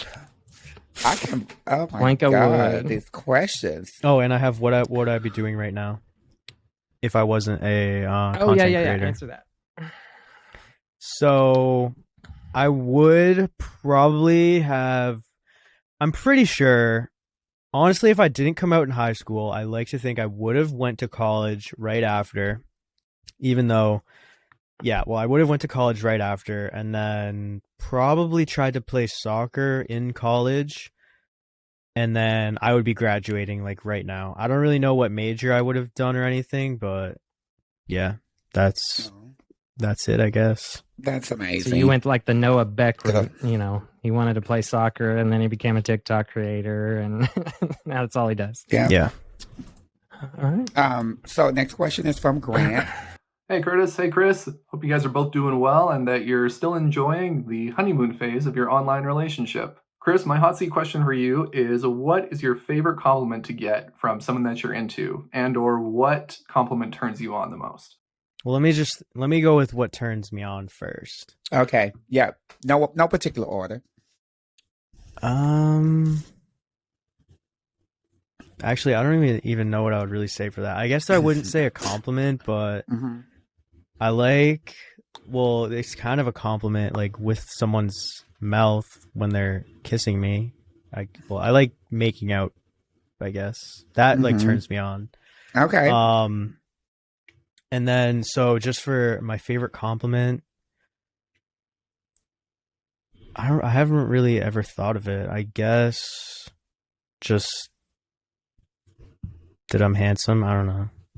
Oh, I mean, that's a compliment. What are you guys' favorite compliment? So I'm gonna start off. First of all, I like to be told I'm pretty and I'm gorgeous. And that I have sexy lips. And sexy features, blah blah blah. The compliments that turn me on the most is when I don't know, I guess just when guys just go crazy and be like, "You are so sexy." I'm like, "Boy, you drunk." Okay. How did you pick me as your drag husband? Because I'm always like, Leah, put yourself together. Well, once again, I was drunk when I picked Kurtis. True story. I mean, for me, it's always like, I really like when people compliment like my eyes or my smile, or like if I've done something and people are like, "Wow, that was really great." Like I like that like achievement compliment. So those are my things. What turns you on though? Yeah, are those your turn on questions? Oh, yeah. Okay. What turns me on? Oh, and what? I said making out for that. But it says what compliments turn you on. It didn't say what turns you on. See, Kurtis trying to take notes for Pride Week. See, compliments like. Yeah, it says what compliments turn you on the most. Yeah. So this is what people say about you that makes you blush. Or, I guess you know, I can't really think of one. Like, there's not that many compliments. I guess just like saying I'm a good boy. I don't know. Yeah. Oh. Dane, we're gonna get along. I feel like there's gonna be a chain and collar involved in this. Maybe a dog mask. Well, there we go. Chris's mom just canceled his flight. Oh God. All right. So this is actually a question I really do like, because I think it allows you your first opportunity to really talk about the show and kind of give your own opinions on it. Liam said, do you think that there were some challenges in which the person with the best performance didn't win the votes?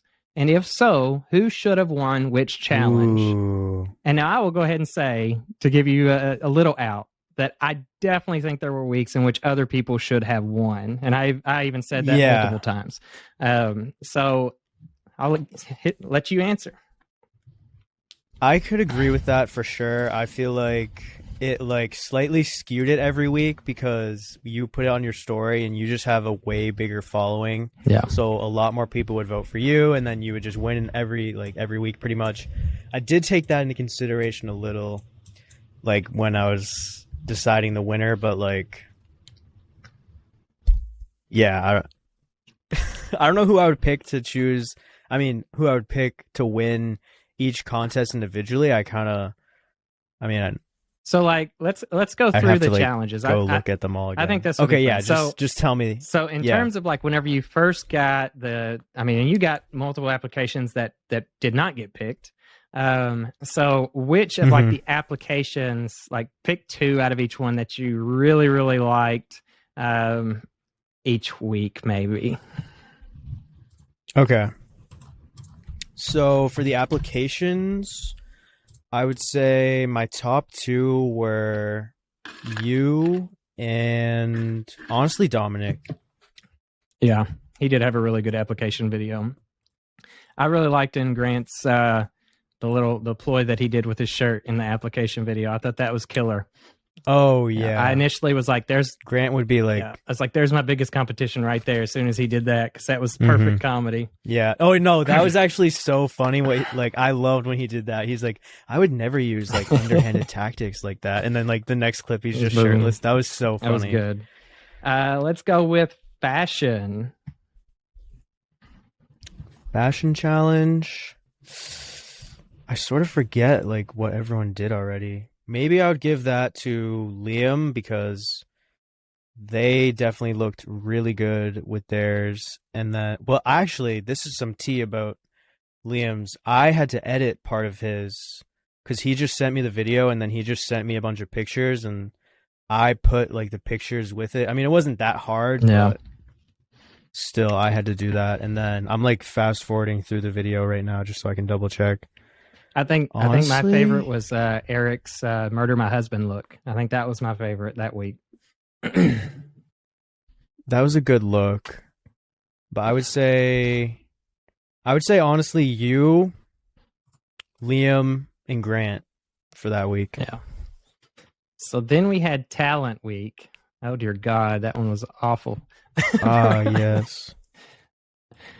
I had higher hopes for Talent Week a little. I think. Oh my God, that's the one that everyone roasted you on. Oh my God, I got killed. I got slaughtered on that one.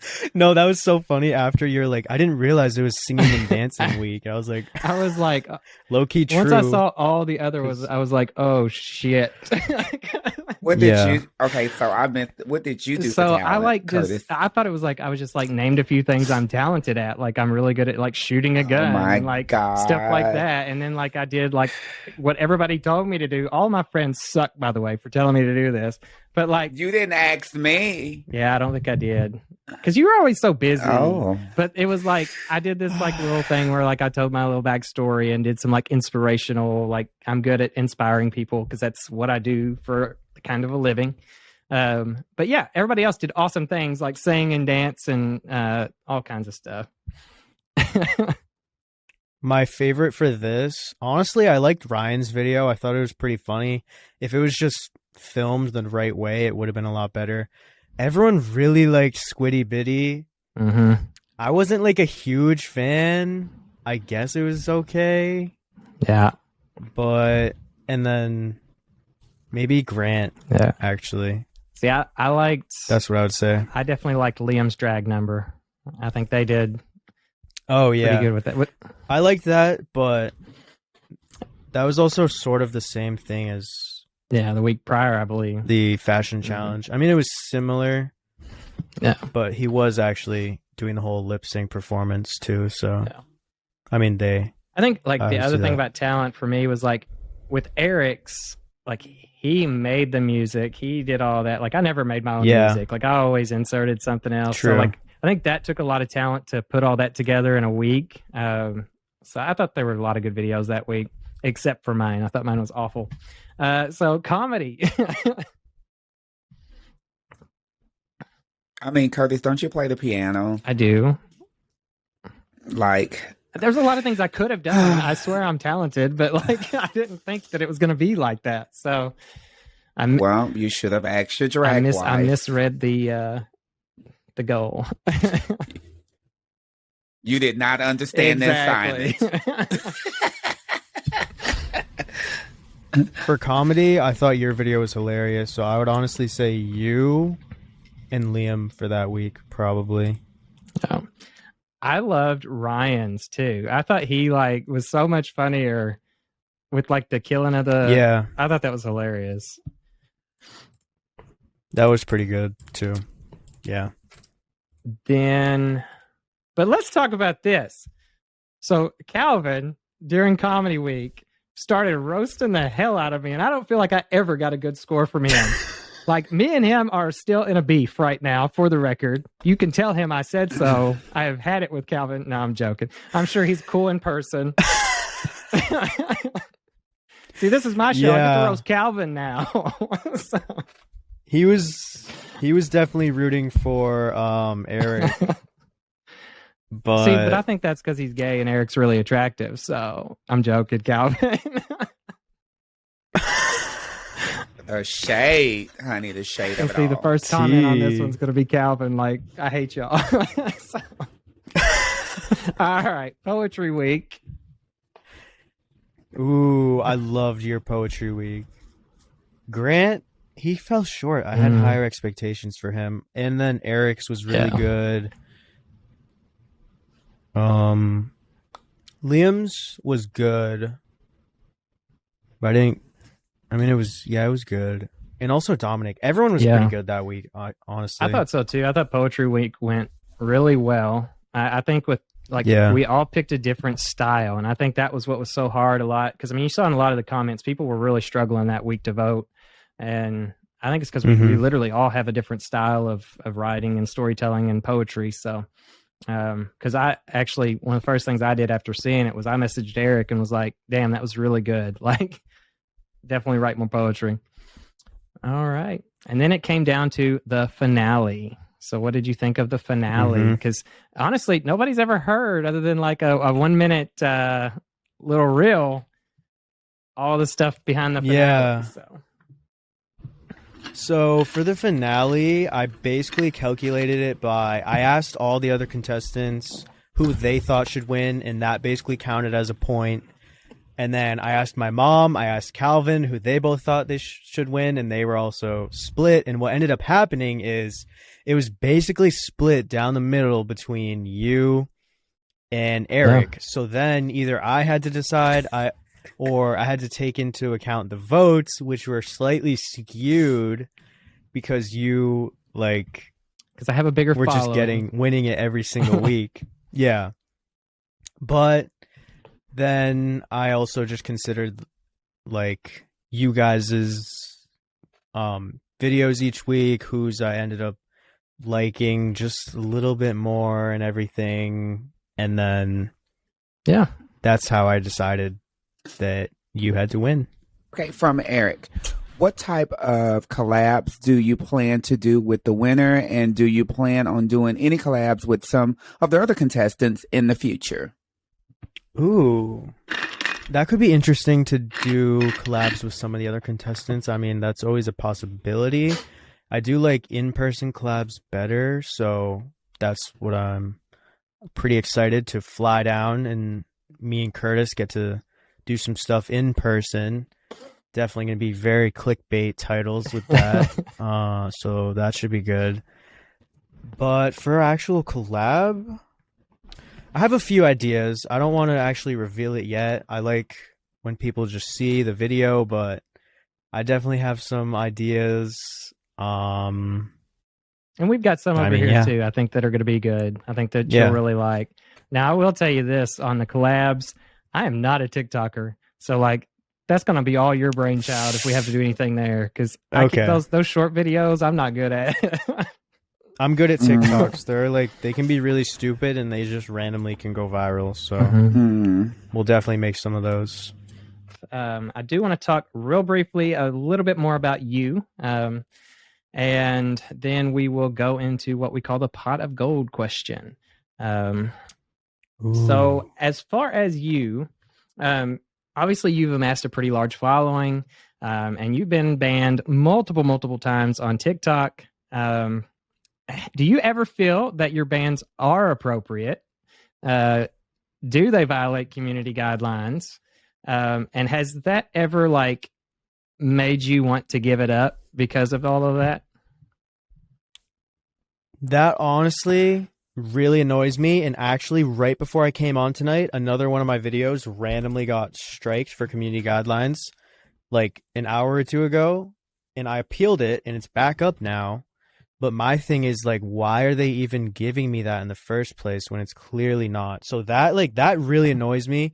But honestly, at this point, I've already made 2 like brand new accounts, and then I just keep going with them, starting from nothing. So I'm fine with making new accounts, but it's also kind of annoying because I have my main account, which has my most followers, it's like 600,000, but I'm like scared to use it because I don't want it to get banned. So that's another reason why I just like making alternate accounts. I feel like sometimes my videos, maybe like 4 of my TikTok videos that I've made in my lifetime on there have actually violated the guidelines, maybe just for being like too thirsty or whatever. I feel like... Oh, too thirsty. Let me drink. Yeah, honestly, that's what I would say. Yeah, that's crazy. Is there a part that I like missed from that? I don't think so. Question? I think you answered it. I mean, it's okay. Yeah. Has it ever made you like want to quit though? Like, because I know like we've had other TikTokers on the show that get very discouraged and like they're just like, what's the point? Like, have you ever hit that point where you're just like, It always definitely really annoys me, and like if I see I got banned, like I like get like a little like feeling in my stomach, and I'm like, oh okay, and I'll get demotivated for maybe a little bit, like a few days or something, but then I'm honestly fine with just making a new account because it is kind of fun growing new accounts because what I do when I'm like making a new account is I just will make like 4 videos and post them all at the same time and then hope that one of them goes viral. I mean, at this point, the gay TikTok community like kind of knows who I am. So my videos are like a little bit easier to get back into the algorithm. And I kind of know like which videos to make now. So I don't really have a problem with it, but I would rather not get banned at all. Right. Definitely. But yeah. I know what Leah's thinking right now. She's going, Kurtis likes rule breakers. So she's... Yeah, the bad boys, honey. Bad boys. Chris, so you also make music and parody videos. What genre of music do you like the most? And when will you also be making the music and parody videos? So... I really like hyperpop music, and I'm always thinking of new parodies, and I have so many good ideas, but it just comes down to me. I have to like. It takes me a while because I always like releasing parodies and music with a music video also. So it's always hard for me to find people to be in my videos. And so that is a little bit of a holdback, but that is like the rural area challenge right there. I feel that. Mm-hmm. I have like 3 songs that are basically all done, but I just haven't released them pretty much for that reason.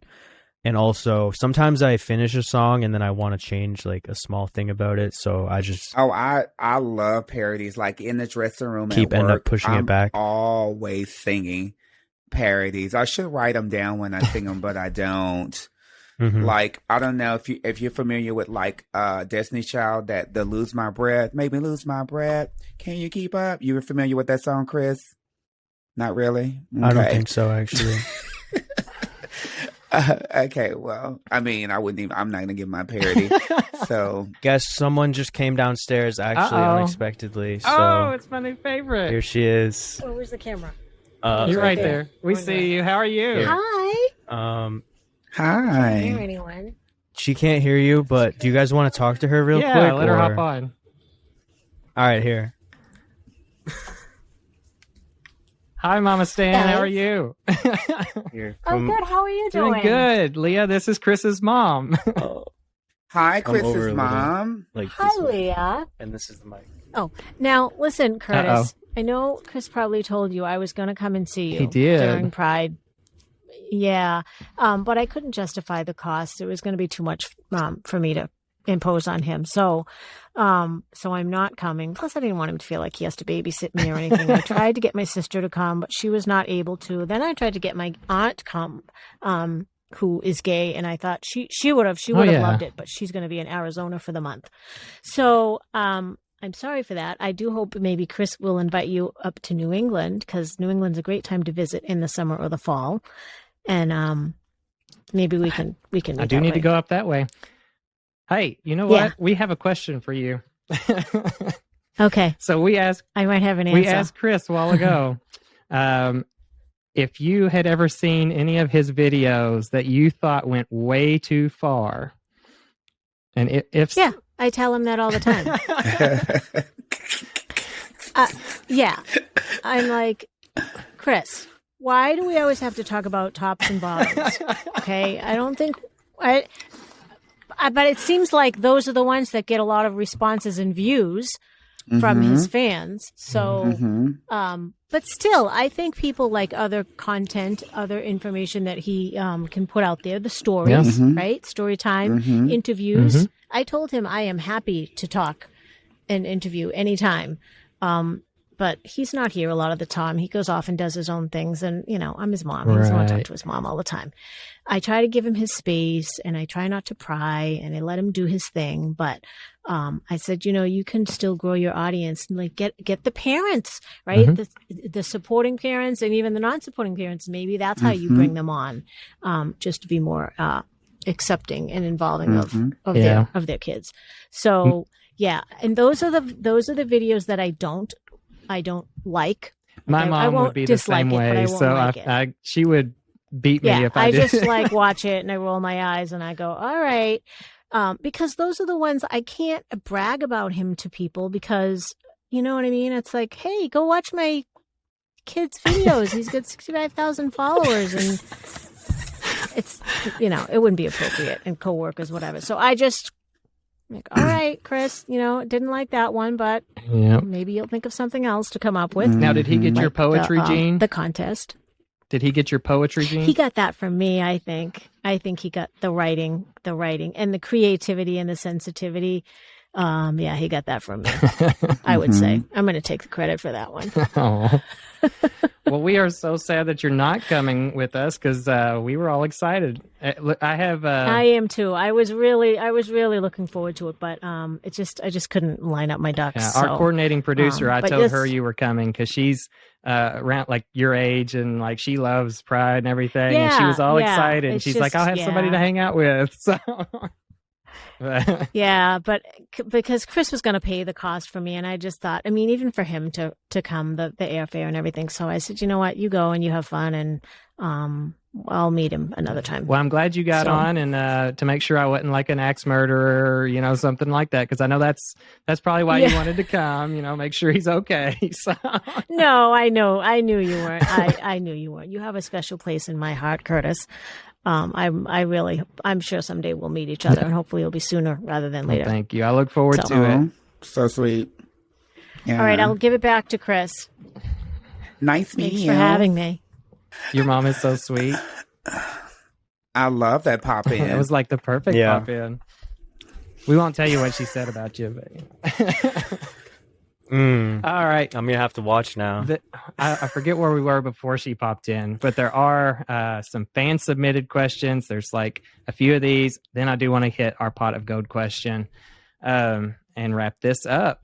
This one was submitted by I'll put up their TikTok names or their Instagram names whenever we do this.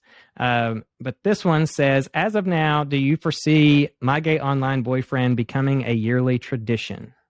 Ooh, that could be interesting. I feel like I was kind of expecting my subscribers to be a little more interested in it than they actually ended up being. Yeah, I noticed that. But yeah, but I could maybe see it. I kind of want to do something really similar to My Gay Online Boyfriend because everyone thought that you guys were actually going to be my boyfriends when you were just being my online boyfriend. Right. I mean, there's a big difference, but so I would love to do something similar yearly. That would actually be really fun. Yeah, cool. I could see that. Yeah.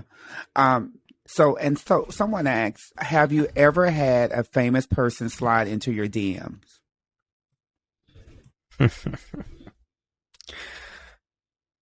Yeah. Well, kinda. Yeah. Okay. Well, I forget if I kind of slid into theirs, but I had like a thing for a little bit with a sort of famous person. Oh, you got to give us the name. Okay. I can't reveal. Okay, so it's still ongoing. No, it's not ongoing. So what he's saying is he's already cheating on me, Leah. How you feel about this? Sliding into DMs. Well, it is. I'm the online one. Yeah. He's not supposed to do that. He can call him. Actually, maybe I'll just spill the tea on it. Because one time I made a YouTube video, like sort of alluding to it. They're not super famous anymore. And actually, they sort of, I don't really know if they're actually gay anymore, but this happened a few summers ago. I don't know if you guys will know them, but some listeners will. Their name was actually Lohanthony. You guys don't know them? I do not, but we're Googling this after because I got to tell him to stay away. Oh, we haven't talked in a long time, but yeah. Well, I feel Leah knows who the one that slid into mine was. You remember that, Leah? Yeah. Oh my God, who was it? Do. Who was it? You actually know too, don't you? I think I told you all. Mr. Me? Yeah, I think I told you all in a group chat or something. Yeah, he probably slides into everybody's I know, right? DMs, I'm probably not the only one. Anybody that looks kind of like me with a beard. Oh, wait, maybe you did actually. Yes, Todrick Hall. That was a good one. Oh, yeah, I do remember that. All right. Let's go into someone submitted. They said, was there ever any real drama behind the scenes between the contestants? What's the tea? Ooh. I don't think there really was. I don't know what was the deal with Alex. Like, I didn't really like him. He ghosted real quick. There's the ghoster right there. Yeah. Okay. Someone submitted, do you ever see yourself actually going on a date with any of the contestants? If so, knowing what you know, which ones would you actually go on a date with? That was rough. Ooh. That's so hard because now I already know stuff about them and everything. So, and would I actually go on a date with them? I mean, that's assuming that I'm actually even single right now. Ooh. Which he keeps alluding Which to off I'm and pretty- on. Everybody, Which I pretty much am single, or am I? I don't know. I only ever see you with one other guy, and that's Calvin. So I mean, if you're not, you're dating Calvin. So Okay, no, we need to cut that I out. will. I'm just kidding. Okay, no, let me see who I would actually answer. Don't actually cut that. I was just joking. So let me think. Who could I see myself actually going on a date with? Honestly, probably Kurtis.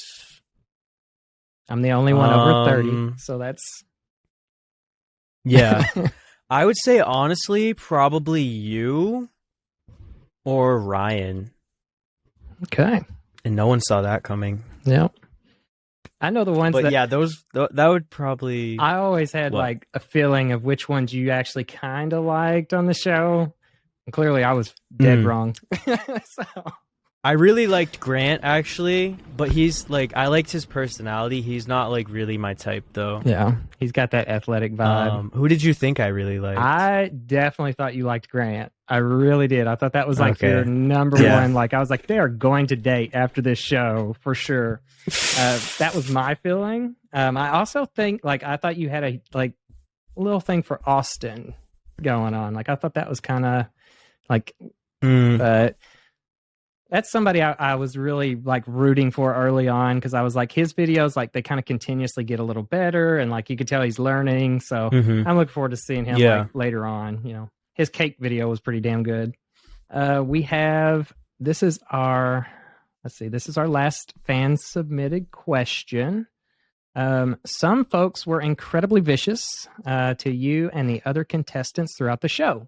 How do you deal with the negativity, and have you ever had comments get under your skin?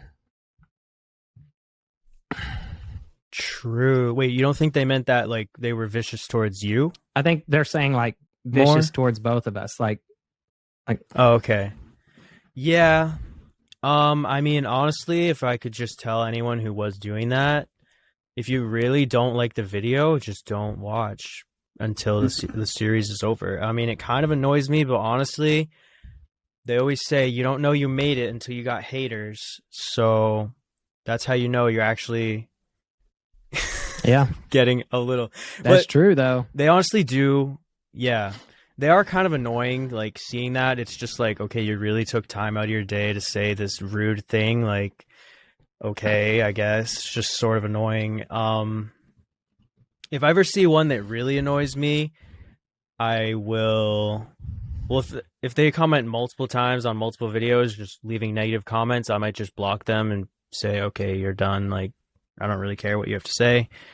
But yeah, there were some people being rude to like specific contestants during each submission week. I couldn't always be in the live preview video, but I would see sometimes people being rude, sometimes people leaving rude comments, and it's just like, why would you say something rude when you could just say something nice about someone else instead of like trying to say something rude against someone other people like, I guess. Yeah. My grandma used to make me watch the Thumper quote all the time. Like, if you can't say anything good, then don't say anything at all. Like, that's like the motto that I live by. But yeah, I mean, there were some pretty harsh, and I think it did affect some of our contestants too. I think that really got under some skin with a few of them. And yeah, like, I always just was trying to be like dad or like a parent, and like going in and being like saying witty things or like just to take some steam off. But you know, it's rough. But I think you're right. I think if you have a following that large, you're going to have some haters, you know? So that's true. All right. Well, let's go into our final segment. It is the pot of gold questions. Leah, I will let you have some time to think of a pot of gold question that you want to ask Chris if you don't have one. I've got mine ready, and Chris, I believe, has his ready. So do you want to start with his questions to us? That's fine. All right. Okay. My question is the same one for both of you guys. What is one thing you would change about your past? For me, I think I would like to change. Like, I struggled, not accepting who I was early on, and with my family, I pretended to be like somebody I wasn't. Every time I went around my family, I pretended to be like, when I'm around my mom, I was pretending to be her son, and and I was just this flamboyant kid that knew I was flamboyant for a long time. And I just, when I'm around my family, I just pretend to not be that person. I block that person, and it just makes me upset. So, I wish I just would have just like honestly lived the way I'm living now. I should have lived, growing up. Yeah. I would say week 3, the talent video. I would change. No, for me, I think I would have started YouTube and stuff. I would have done more content creation a lot earlier in my life, because I really didn't start learning about it until like late 20s, early 30s.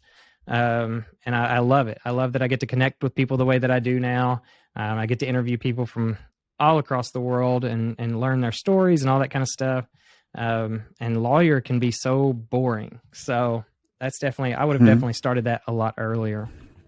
For Chris, how do you feel, and do you think that? Well, I'm trying to rephrase my question. I'm just okay. Let me think about how I want to say this first. Fuck, I ran out of cocktail. Pause. We got to refill real quick. No. Do you? Okay, so do you? I'm gonna just say fuck it. Do you believe in long distance relationships? The only time I could really see long distance working, or that I think I would only be interested in, is if it starts off as not long distance, and then for some reason you have to go long distance, like maybe a year into it, so you have to move farther away for a number of months or even a year maybe. But that's the only way I would really do a long distance relationship. Yeah. Long distance is tough. Honestly. I've done one, and it was very, very difficult. My pot of gold question, and I am ready to put you on the spot because this is payback for all them videos.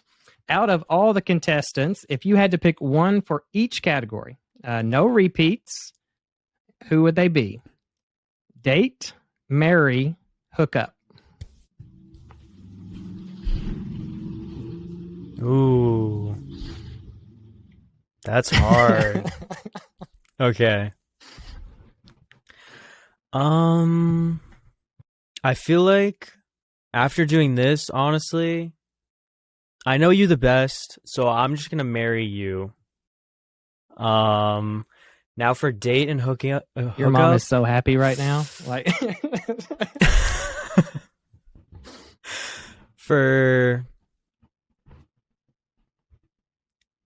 For date, I think I'm going to say Grant, and hookup, I'm going to say Ryan. Ooh.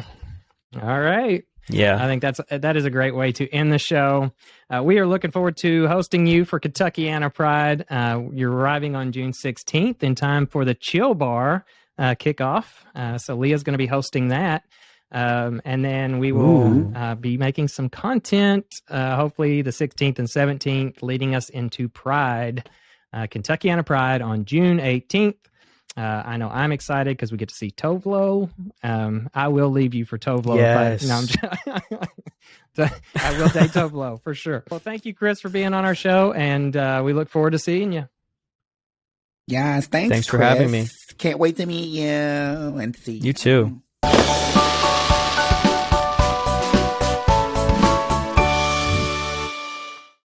Thank you all so much for watching this show.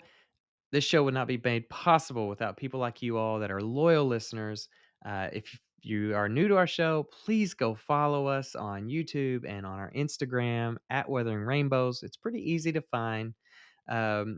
Go follow, because that's where you get all the latest news. We post about a lot of LGBTQ news on there as well in our story feeds.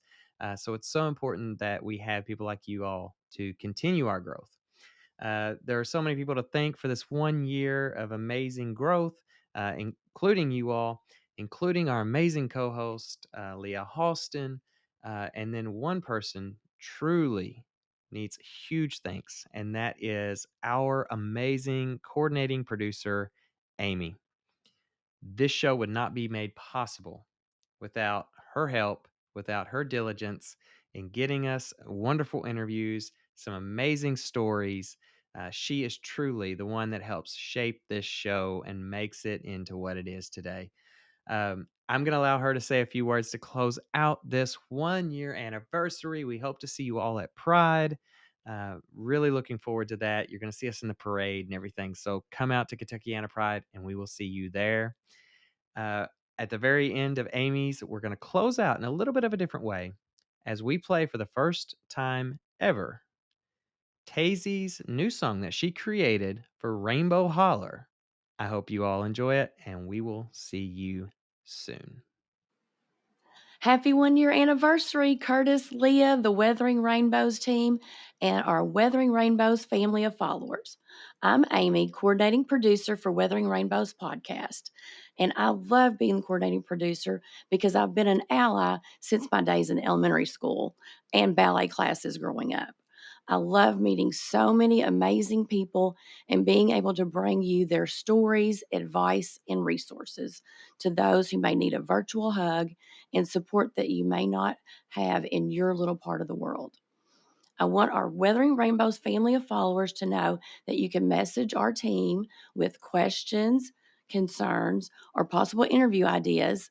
We do all the crazy antics for y'all's entertainment, but the interviews are to help you to navigate life's storms, which turn into beautiful rainbows.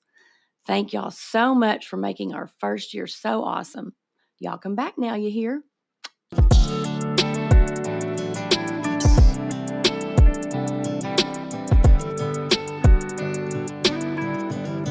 I wanna take a road trip down the Rainbow Holler. I wanna take a road trip down the Rainbow Holler. 'Cause that's who I belong with, sharing all my colors.